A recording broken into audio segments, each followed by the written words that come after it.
Assalamualaikum warahmatullahi wabarakatuh. Kami dari kelompok OSCE Sistem Informasi Kesehatan akan mempresentasikan hasil kerja kelompok kami mengenai analisis dan rancangan sistem aplikasi kesehatan mengenai siklus menstruasi. Adapun anggota kelompok kami yaitu Saya Nabila Najwa. Saya Neng Sapitria. Saya Putri Paramita. Saya Renasia Sabatini. saya Rifda Azkia. Saya Silvi Lestari Sukma. Saya Siti Mesyara Oktaviani. Saya Suciati Tiarno. Saya Wulan Suci Ramadhani. Saya Rohmat. Baik, langsung saja saya persilakan untuk pemateri pertama untuk mempresentasikan materinya. Baik, terima kasih moderator atas kesempatan waktunya. Yang pertama mengenai konsep dasar. Nah, yang pertama ini ada analisis sistem, yang dimana untuk pengertiannya adalah teknik pemecahan masalah dengan menguraikan masalah di dalam suatu sistem menjadi komponen-komponen yang lebih kecil untuk memudahkan kita dalam memahami masalah, serta mengidentifikasi dan mengevaluasi permasalahan dan hambatan yang terjadi untuk mendapatkan kebutuhan yang diharapkan dari suatu sistem sehingga dapat diusulkan perbaikan. Lalu, yang kedua ada langkah-langkah analisis sistem. Yang pertama ada identify, yaitu identifikasi masalah. Lalu yang kedua ada langkah-langkah analisis sistem, di antaranya ada understand, yaitu memahami kerja dari sistem yang ada analyze, yaitu menganalisa sistem, dan report, atau membuat laporan hasil analisis. Next. Selanjutnya yang ketiga ada tujuan analisis sistem, yang dimana untuk memberikan pelayanan kebutuhan informasi kepada fungsi-fungsi manajerial. Nah, yaitu untuk membantu pengambilan keputusan, mengevaluasi sistem-sistem yang ada, merumuskan tujuan-tujuan yang ingin dicapai menyusun tahap rencana pengembangan sistem. Lalu yang keempat ada perancangan sistem, yang dimana perancangan sistem ini merupakan sebuah bagian dari pengembangan sistem informasi yang bertujuan untuk memudahkan suatu informasi mengenai anatomi tubuh manusia, yaitu salah satunya adalah anatomi sistem reproduksi. Nah, tujuannya adalah untuk memahami fungsi setiap bagian dari jantung dan mengetahui cara kerjanya serta mengantisipasi gangguan yang terjadi pada sistem reproduksi. Lalu selanjutnya, yang kelima ada dokumen perancangan sistem, yang dimana proses multilangkah yang fokus pada desain, pembuatan sistem yang termasuk struktur data, arsitektur perangkat lunak, representasi antarmuka, dan prosedur pengkodean. Tahap ini mentranslasi kebutuhan sistem dari tahap analisis ke representasi desain agar dapat diimplementasikan menjadi program pada tahap selanjutnya. Selanjutnya ada tujuan perancangan sistem, yang dimana tujuan dari perancangan sistem ini adalah memberikan sebuah gambaran umum kepada pengguna sistem dalam merancang sistem yang baru.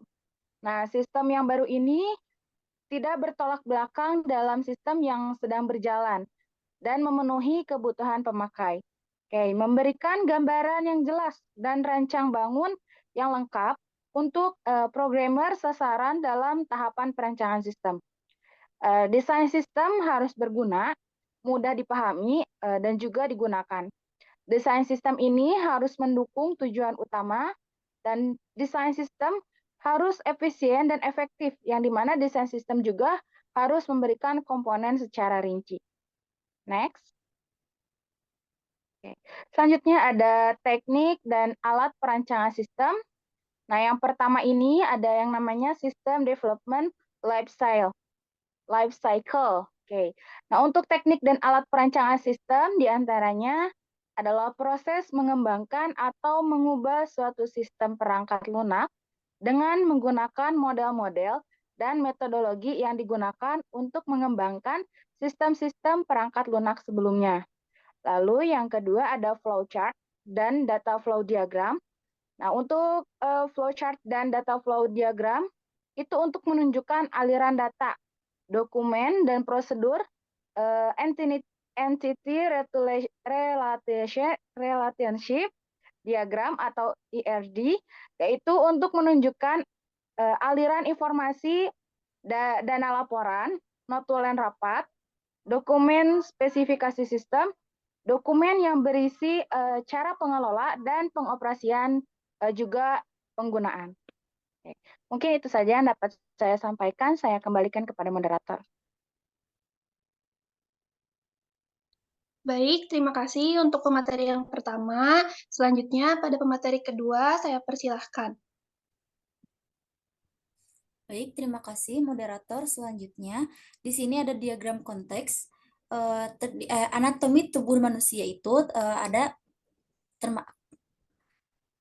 pada anatomi tubuh manusia itu ada sistem reproduksi yang terdiri dari rahim dan atau ovarium, yang mana itu adalah kumpulan organ dan jaringan dalam tubuh yang berfungsi untuk menghasilkan keturunan atau reproduksi.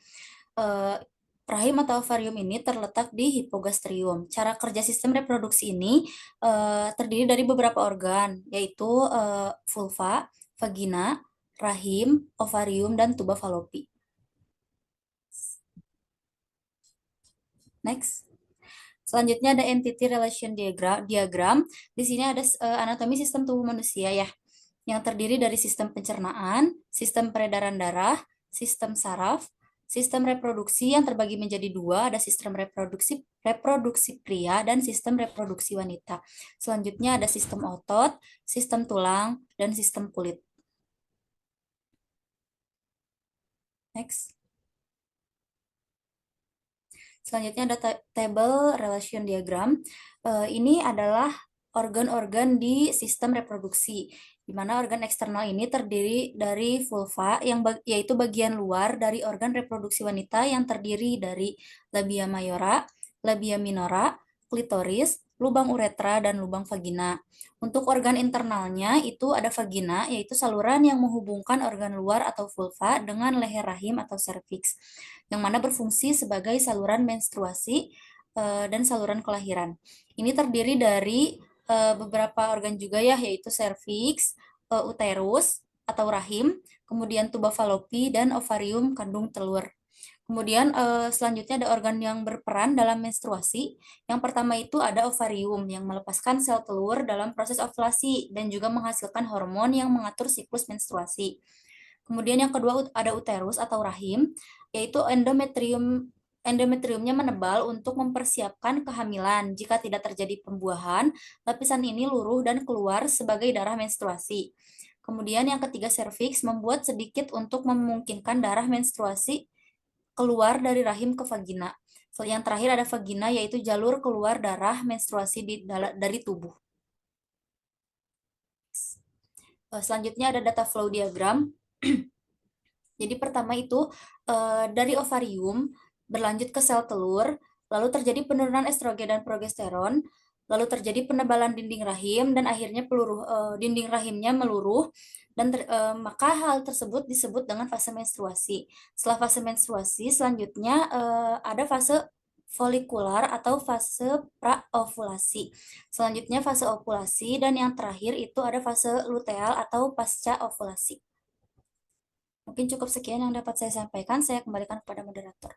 Baik, terima kasih kepada pemateri kedua atas presentasinya. Selanjutnya saya persilakan ke pemateri ketiga.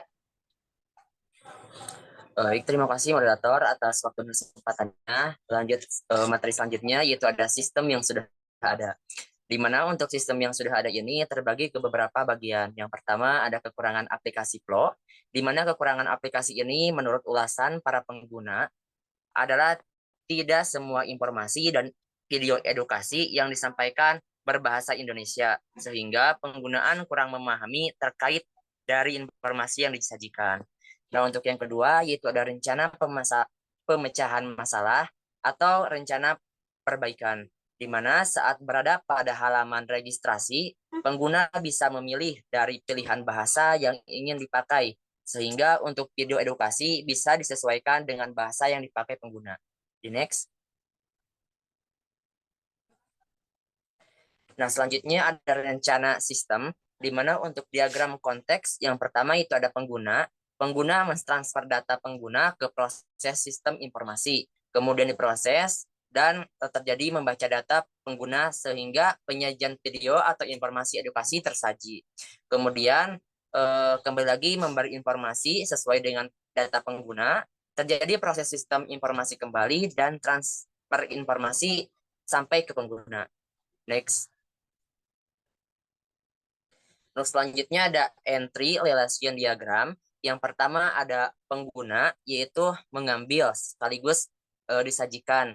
Kemudian video edukasi terkait menstruasi maupun kewanitaan. Nah, dari pengguna mengambil, lanjut ke data pengguna. Kemudian data pengguna disajikan, jadi video edukasi terkait menstruasi maupun kewanitaan. Di next. Selanjutnya ada tabel relation diagram, di mana pengguna atau mengakses siklus menstruasi dari mulai kehamilan, berhubungan, abnormalitas, siklus menstruasi, dan kebersihan vagina. Next.